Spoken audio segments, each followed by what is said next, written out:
Hello guys, this is your very own Rishabh Jaiswal and you are watching me on Tele Reporter. मैं क्रिश का एक अलग थोड़ा सा आप कह सकते हो कि अलग टोन देखने को मिलेगा आपको, because Krish is always been a kind of a person जो कि अपने भैया के लिए कुछ भी करेगा। इट्स लाइक राम लक्ष्मण की जोड़ी, जैसा आपने पहले अगर देखा हो।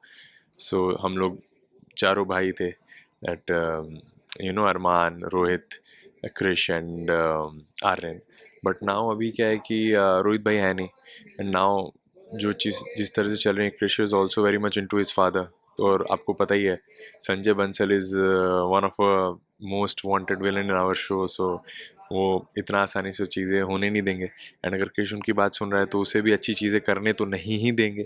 सो आप समझ सकते हो आगे क्रिश क्या क्या कर सकता है, शायद अपने भैया के अगेंस्ट भी जा सकता है। सो अभी बीच में लव स्टोरी चालू तो हुई थी, बट इवेंचुअली किसी टेक्निकल रीजंस की वजह से, I am not sure if this is about the story line और not, because there are a lot of dynamics involved as an artist also, and characterization also.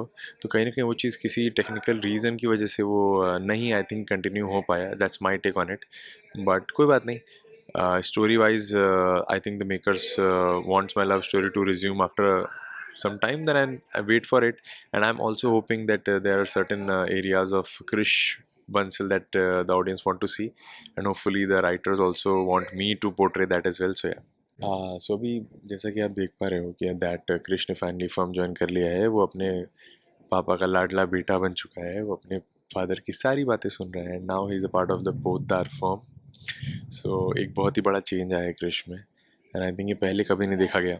And to be very honest, आगे बहुत सारे changes expect कर सकते हो आप from Krrish, because अभी तक क्रिश जो अपना पैशन है वो फॉलो कर रहा था, एंड अपने दिल की करता था। बट नाउ वो फर्म ज्वाइन कर चुका है, वो लॉ में वापस आ रहा है, एंड अगेन कहीं ना कहीं जो उसका झुकाव है उसके भैया की तरफ, वो थोड़ा डाइल्यूट होता दिखेगा आगे।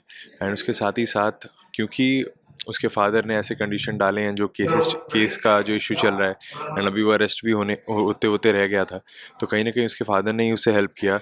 तो कहीं ना कहीं Krish is burden by the fact that only his father is gonna help him and nobody else is gonna help him. So that's why he is expecting कि उसके फादर की बात ही माननी पड़ेगी उसे। जो कि मैंने बोला है, एक केस में फंस गया है क्रिश, जो कि बिना किसी गलती के, एंड वो उसका उसमें नाम आ चुका है। सो नाउ अगेन उसके फादर ही हैं जो उसकी हेल्प करते हैं।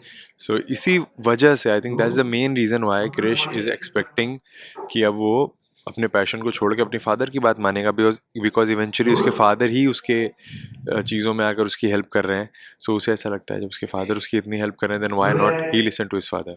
आई थिंक क्रिश को तो बहुत शॉक लगेगा, बिकॉज ऑब्वियसली वो चारू से कभी एक्सपेक्ट नहीं कर सकता कि वो कुछ ऐसा करेगी जो वो अभी कर रही है ऑनेस्टली। एंड जहाँ तक बात रही अबीर की, तो अबीर का जो पॉइंट ऑफ व्यू हमेशा से थोड़ा डिफरेंट रहा है। बट व्हेन चारू को ये बात पता लगी कि दैट कियारा की शादी हो चुकी है, तो कहीं ना कहीं चारू को विड्रॉ हो जाना चाहिए था। बट क्रिश को ऑब्वियसली ये बात बहुत ज़्यादा शॉकर लगेगी। Not only Krish, I think पूरी फैमिली के लिए बहुत बड़ा शॉक है कि ये चीज़ इस तरह से हो रही है आफ्टर मैरिज, जो कि बिल्कुल भी एथिकल नहीं है, बहुत ही गलत है ऑन। सो ये चीज़ें ऑब्वियसली बहुत शॉकिंग होने वाली हैं।